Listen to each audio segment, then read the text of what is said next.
Hey, what's going on, good people? It's Gardner Douglas, your Oyster Ninja. I'm here today with Miss Virginia Shaffer herself, the Lady Oyster. Hey, everybody. Thanks for having me. No doubt. My pleasure, of course. So today what we're going to be talking about, let me get the notes out. We are going to be talking about the value of social media in this oyster world. And we're going to be discussing tips, trends, and habits for social media. So, do I call you Miss Virginia or do I call you the Lady Oyster, or how do you do it? Like, you're famous, you know? Oh, I think Virginia is just fine. I don't think, I mean, Lady Oyster is just sort of a name for the blog, but yeah, Virginia works. So people don't call you, hey, are you the Lady Oyster? I get that sometimes, but it sounds a little bit too proper sometimes for me. So Right, right. yeah, yeah, just Virginia is fine. Okay, cool. So yeah, just tell us a little bit about yourself and the blog and why you got started and, yeah, Yeah, I'm happy to. I think this is such a great platform. So thanks for having me. of course. So I guess Lady Oyster started about 3 years ago. And just some background on me, I'm from Maryland and Whoop, whoop. whoop, whoop, go Terps.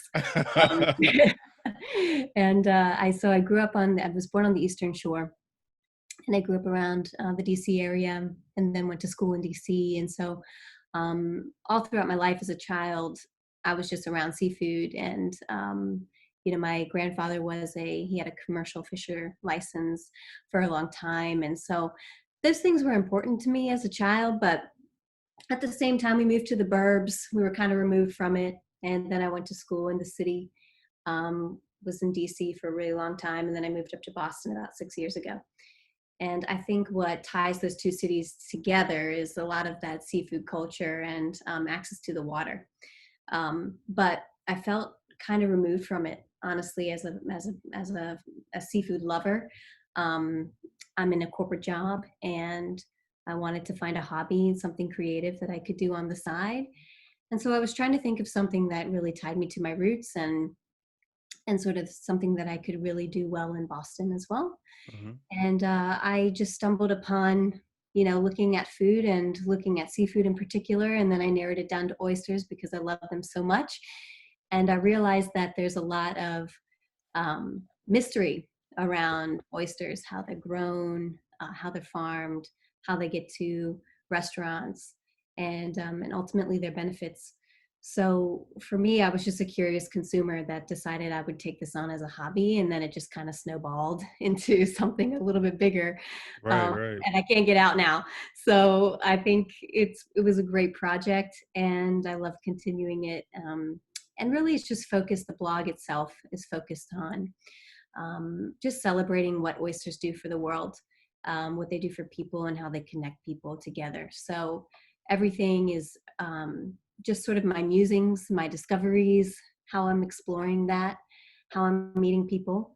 So I cover farmers, I cover enthusiasts, and restaurants as well. So it's really just sort of whatever musing sort of comes about that I can really partake and share about more. And it's non-for-profit, so I make sure that I'm not, doing any sort of paid advertising. I want to make sure that I'm independent and that I'm always, making sure that people really get a fair shot at getting their message out there. So that's really the goal of the blog. So Well, in my opinion, it seems like you're definitely doing your part in sharing the culture. I know you covered me, was it last year? And I probably really 2 years ago now, Gardner, maybe. My gracious, time flies.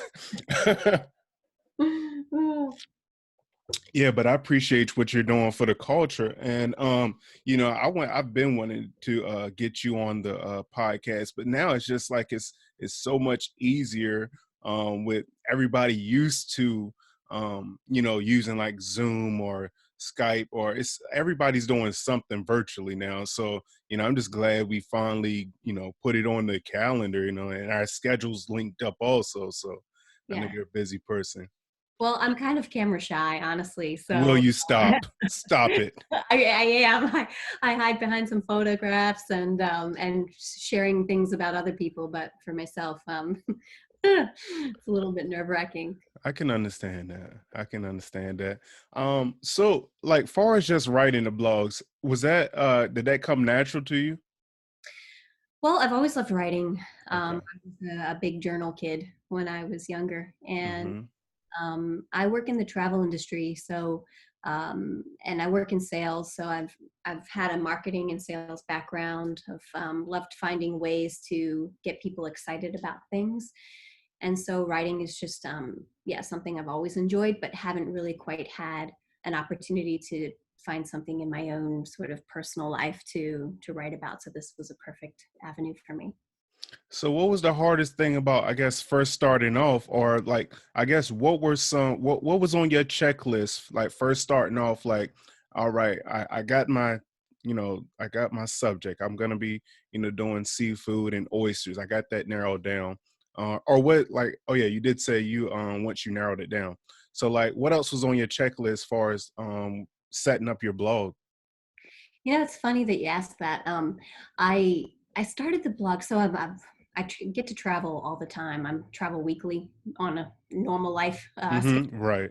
and so I thought what would be a great opportunity is to start reviewing restaurants and the half shell experience. But I soon found myself going into a place that I didn't really like. I was being more of a critic when I didn't really have a background to be, and so for me, I wanted to figure out a way to segue into being more positive with my writing. And so I started with restaurants. And then I said, you know what? I'm only going to highlight the things that I really love or had a great experience, sharing half shell at a restaurant with. And that'll be just my personal take. But I want to get more into the background of the farmers and what that experience is like and how can we bring that to the forefront for regular consumers. Um, so so yeah, what started out as sort of like food critic, I got rid of that real quick. I was Right. like, Right. I don't want to be in that space of making friends and enemies. I want to just highlight the best of the best, pretty much. It's funny you say that because, like just doing what I do, I find myself thinking, hey, so if something bad, you know, comes with like a product somebody sends me, or if it's, I think far as the oysters, it's a little bit easier to not talk negative about it, but just say, state that I have a preference, so I like salty oysters. So, I'm not going to be all out crazy as if, so I think that's easier for me. But like far as products, like I've got some products where I just kind of felt like kind of uneasy talking about it because I didn't think it was the best product. But, they people say they want your true, feelings about it. So I try and give that to the best ability, but also not to totally shut it down because it might work for somebody else. Yeah, I agree with that. And I think there's a way of sharing feedback privately that will help a business and help them be better. But you don't always need to, as a person who writes a blog, I don't always need to highlight that. So I'm sure, there are other handles out there that can do a better job of being a public critic. I certainly don't need to be that. I think it's all about positivity and enthusiasm for the industry itself that I'm trying to promote. So what would you suggest for oyster farmers, like, I guess, setting up their first website or like just starting to getting the word out? Yeah, I think as an oyster farmer, you come from a different perspective, and so I did want to move into social media and how that is more important than ever at the Hmm. this, especially when we're dealing with coronavirus and how it's just been such an impact to the oyster industry, the restaurant industry, my industry, travel. We're all feeling it. Um, so I think now is a good time more than ever to have a social strategy. And by strategy, I just don't mean, oh, I put the kids to bed and now I'm remembering to upload a photo. Right, right, right. Yeah, it's more about, how can I actually get a message to my actual customers? And it's very, very powerful today how you have that direct line, even if you sell indirectly to a customer, you have a direct line to get their feedback. And as a business, that is one of the most powerful things that you can have, is what do my customers want from me? So I guess with social today, there's I've figured what I would do is cover things from a content perspective. So what kind of things Mm-hmm. a farmer, you would want to share with consumers. Then from an engagement perspective, how do you engage conversation on social media? How do you get the feedback? And then timing. I think people forget about, how to release information, what kind of nuggets to send at a different time, and how that plays into getting the maximum coverage and interest in your product. Yeah, take over. The floor is definitely yours. I'm taking notes. I'm ready. Well, I mean, I have about 14 years of marketing and sales, so I thought I'd put it to good use Right. across industry. So let's see. Well, in the last couple of months, Instagram has experienced about 5 million new users. So if you think about that, just in the US alone, Wow. um, and you just think about the time people spend on social media at the moment, I've read some statistics. It's increased about 20% overall. Messaging services have increased by 50%. Video, what we're doing right now, has increased by 200%. So just the fact of having that platform right now is really powerful. But I'll start with content. I think for an oyster farmer in particular, you've probably got to realize that people are only going to interact with your product when it's beautiful on a half shell and it's at a restaurant. That's all someone has. Maybe they have a list of names and where the oyster is from. Maybe that it's meaty or briny or sweet or melony, or has some sort of description. But that's about all you get today at a restaurant on average, if you're lucky. So, I think for a grower, your value proposition is to connect them to the sea, connect people to the hands that grow things. So focusing on the product itself, highlighting flavor profiles, highlighting how it's farmed, the growers, doing profiles on the growers. Shelfies are the most popular thing on the internet for the oyster industry. They get the biggest likes that you can imagine. So a nicely shucked oyster will get you far.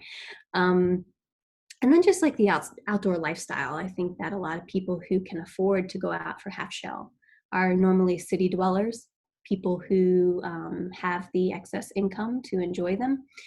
And they are very removed from nature.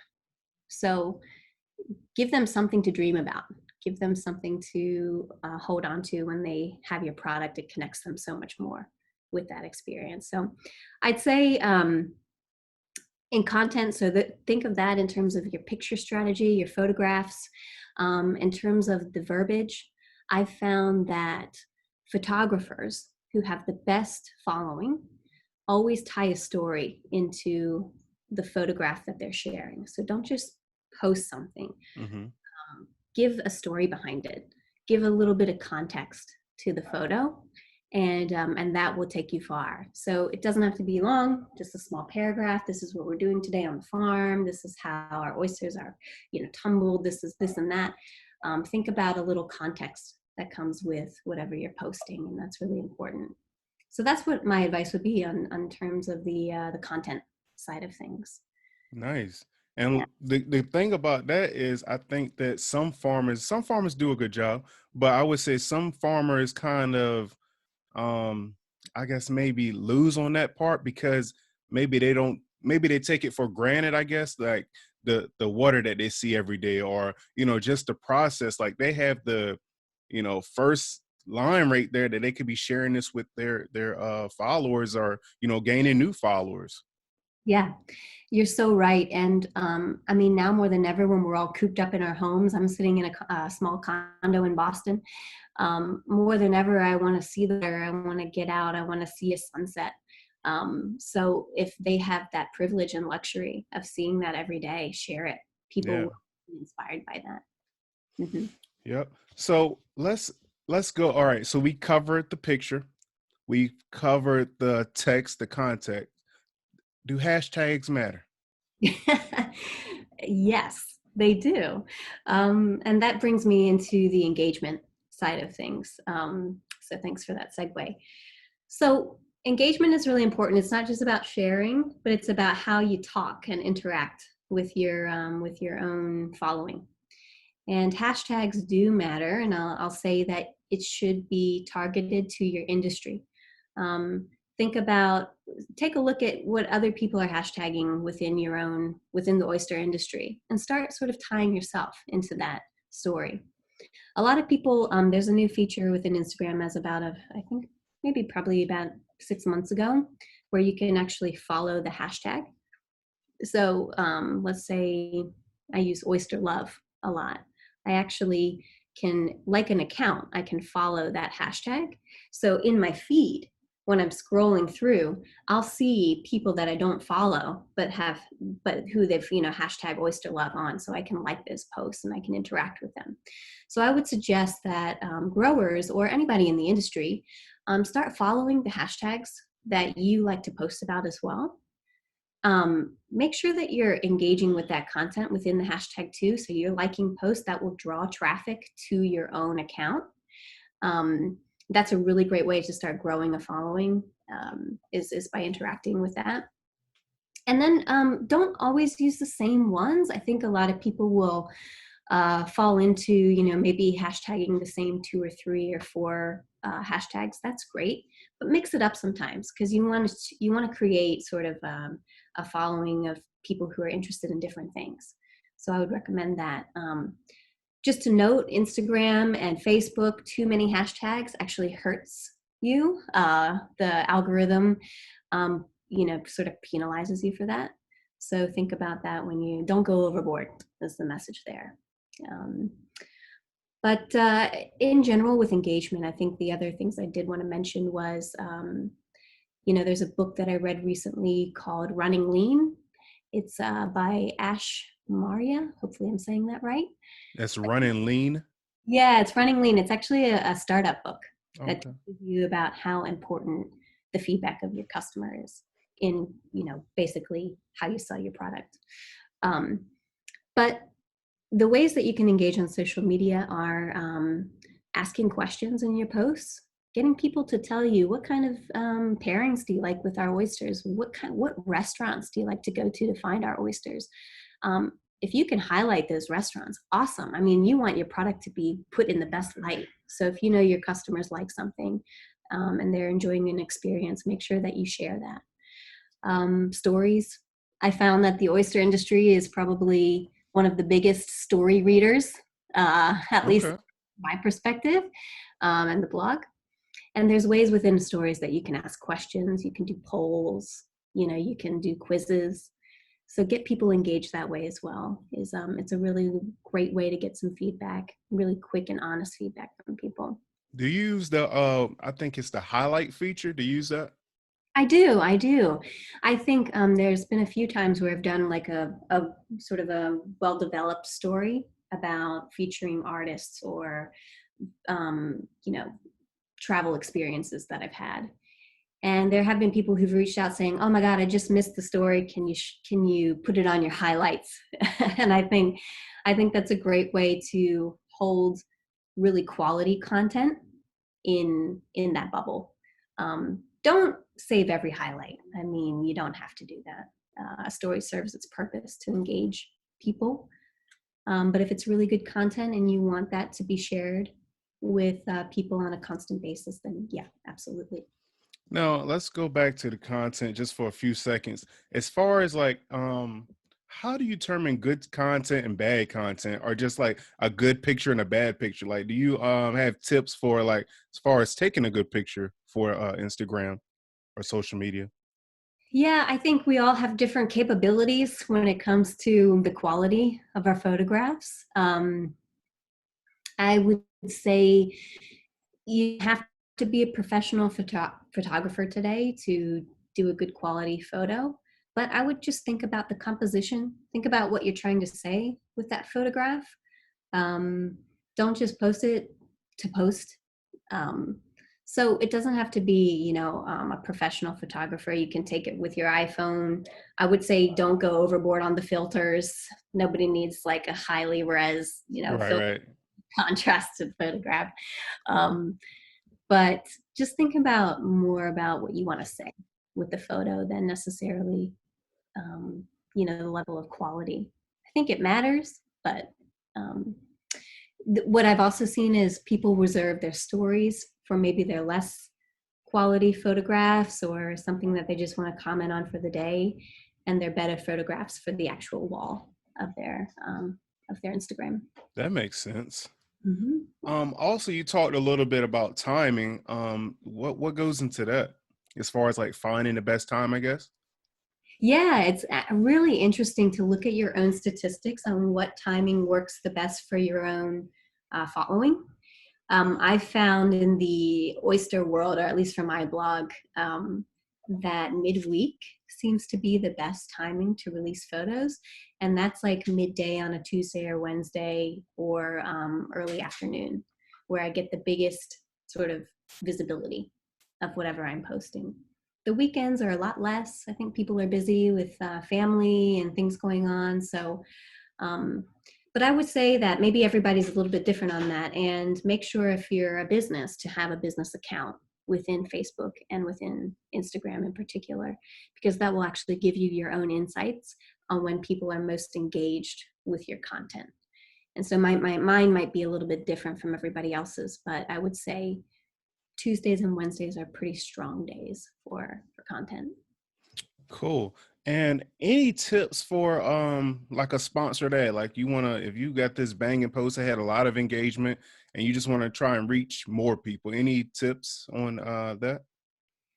Yeah, I think there are some paid features within within social media that you can use, like to boost your post. Uh, I have had, I don't know, I guess below average response to that. I Me don't. too. I thought it was just me, but I just wanted to ask a professional. Yeah, I would say don't resort to paying for your followers. I think definitely, think of other ways you can engage. I would say if you want to increase activity on the post, really make the content strong and the hashtags you use. And then once you post it, look at the photos of the hashtag you just used, like a ton of those photographs that are within that hashtag, and that will draw people into your account to see your latest post. So that would probably be the best way to do it. Um, and then asking questions, like I said, engagement, that first hook line of the post is really important. It gets people wanting to read the rest of the post. So really think about that first sentence that you have when you're sharing a picture. I'm gonna say one thing that gives me a bit of anxiety as far as like social media is looking at the numbers, like how many people have I guess viewed your account during I think it's what 3 days or a week or something.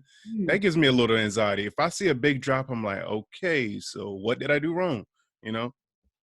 Yeah, I think it's easy for especially people who have like a presence and a blog. It's something that you're always a little bit worried about how your content is going to be received and how much activity you have. What I've learned is just to let go of that. For me, this my blog is about sharing. Some people will find things interesting, some will not. And it's okay if I have a post that gets less than half of what I normally get on a picture. You've got to start just letting go of that and saying, well, I'm doing this for free. I'm doing this for fun. So if it's giving me that feedback to make my content better as well. So I wouldn't worry too much on that activity and engagement. Just share when you feel like you have something powerful to share. And, don't worry if something doesn't, skyrocket, you know, one week versus the other. Right. Do you think linked accounts help, or what's your? Do you have a method for that? Like, far as like linking your Instagram to the Twitter to the Facebook, other accounts. Yeah, there's so a couple of business recommendations. There's this company called Hootsuite where you can actually tailor the posts within. You can link all of your different accounts, so your Twitter, your Instagram, your Facebook, LinkedIn, even whatever else you have, and then you can share the same post at the same time or different times depending on what you want to do. But you can tailor the content a little bit differently for each platform. So Hootsuite for a business is a really great one to use. Um, because you're going to have different tagging mechanisms and things like that within each platform. I normally like to hook Instagram and Facebook up together. It's a really easy sharing possibility. So if you just don't have the resources to tailor for every platform, linking is great. So what I do though is if I post something on Instagram and it travels over to Facebook, I'll go into the post in Facebook and edit it and make sure I'm tagging businesses correctly and things like that. No doubt. Yeah. I had to learn that the not hard way, but just learn that because you know, some and even I'm guilty of not using the same exact name. So like just because, that's their name on Instagram, it might not be their name on Facebook. Exactly. Yeah. Even mine is different. So yeah, I know most businesses are like that, and sometimes they're even hard to find when you try and tag within Facebook. I find that's Yep. cumbersome as well, but it's good to just update the posts if you do use that and make sure that the content is translating well on both. No doubt. So what's your plans like just going forward with social media? Any big things we should be looking out for?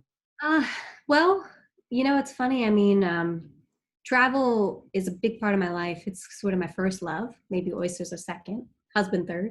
Right. Priorities. um, so I had done I felt like the blog was really exciting last year. I had a lot of international trips. I was in France, I was in Shanghai, um, I was everywhere in the US and did a lot of great trips. And I wanted to keep that going this year. But with the way that the virus has sort of taken control of our lives, that I've had to change and pivot. I was supposed to be in Brazil today, actually. So Wow. that, it's heartbreaking that part of my life has sort of taken a back seat. But that changes my content. It just makes us pivot and think of different creative ways to still get a good message out. So I can't visit farms really right now. I can't do a lot of things that help me, in terms of sharing that farm experience, Mhm. but I can still participate in how, to shuck an oyster, how to cook things at home, how to, get deliveries, how to create a lifestyle around oysters. So I'm focusing on, um, artisans, lifestyle, home shucks, things that we are all experiencing right now, but we can do to support the industry. So that will be my focus, I think, over the next at least few months Mhm. getting through this. And I got one last question. As far as like, does going live? I know on YouTube, some creators say going live can kind of, have negative effects on your account. But on Instagram, do you have any experience on that? Well, like I said, I'm kind of camera shy, so Oh going yeah, live that's right. is very scary for me. And I think scary for a lot of people because you just feel like you're like always you're under a lens. There's this great article I read recently about how even Zoom and all these new video virtual sharing that we're doing, it's really positive, but sometimes we feel fatigued by it Hmm. because not only are we watching TV, but the TV is watching us. So we get a little nervous with that. I would say going live is very helpful for a business. If you feel comfortable doing that, do it. Uh, a lot of people, I think, through Instagram and Facebook, they get notifications if they follow you, so they can jump right into a live session and experience whatever you want to say. So I think that's an important strategy, um, but it just can't be the only one that you focus on. So just make sure that you balance out your content. Gotcha, gotcha. Did we cover everything? Like, do you want to hit anything else or any last notes? Yeah, I think we covered mostly everything. As far as engagement, I hope that we take the time to really reinvent ourselves, really create. It's a time where businesses today are forced to be more creative. Farmers are now going direct with shipments, and we don't really have the same avenues that we used to. I think, however, I can be helpful with that. I want to be. Hmm. There's a lot of platforms out there like yourself that can really highlight things for people. So I would just recommend that uh, anybody in the industry who wants a message out, leverage people who have that voice and that position already. Um, and then think about creative ways that you want to change your business, things that you've really always wanted to do with the business but never had the opportunity to focus on. I think now is a really good time for us to all be a little bit more creative in the way that we approach business. So I know we're doing it in the travel industry, and just sort of taking time to feel like a butterfly, go back into the cocoon, think about how we want to be and who we want to be, and then come back out stronger. So I hope that message resonates with the oyster world as well. Wow, I don't even want to say anything after that. I just want that to sizzle on everybody's soul. That was deep. I try. Well, I appreciate you, Virginia, and let everyone know where they can find your blog and find you on social media. Yeah, thank you. So my blog is www.theladyoyster.com. I share a lot of my farm stories and enthusiast stories there. And I do have an interactive map as well, so you can sort of just jump into Google and see where I've been and find my stories that way. Instagram, lady_oyster is the handle there, and Facebook, Lady Oyster as well. So very easy to find me. And if you have any feedback, as always, or want to share something, let me know. Send me a message. Cool. Thank you so much for taking time out of your busy schedule Oh and yeah, I'm so busy right now. I'm and just drop go coffee. ahead. Yeah, and just dropping so many gems on the listeners. And like I think this is really informative. Like, thank you so much. Anytime. I was happy to share it, and hope that it's a couple of good nuggets for everybody. And if there's any other response or feedback on it, I'm happy to give some more insight. So thank you. Sounds great. And until the next time, good people, um, just get reborn. Go back in that cocoon. I can't even say it like Virginia did. She just did such a great job. All right. Thank you so much. Thanks, Gardner. All right. Bye. Bye bye.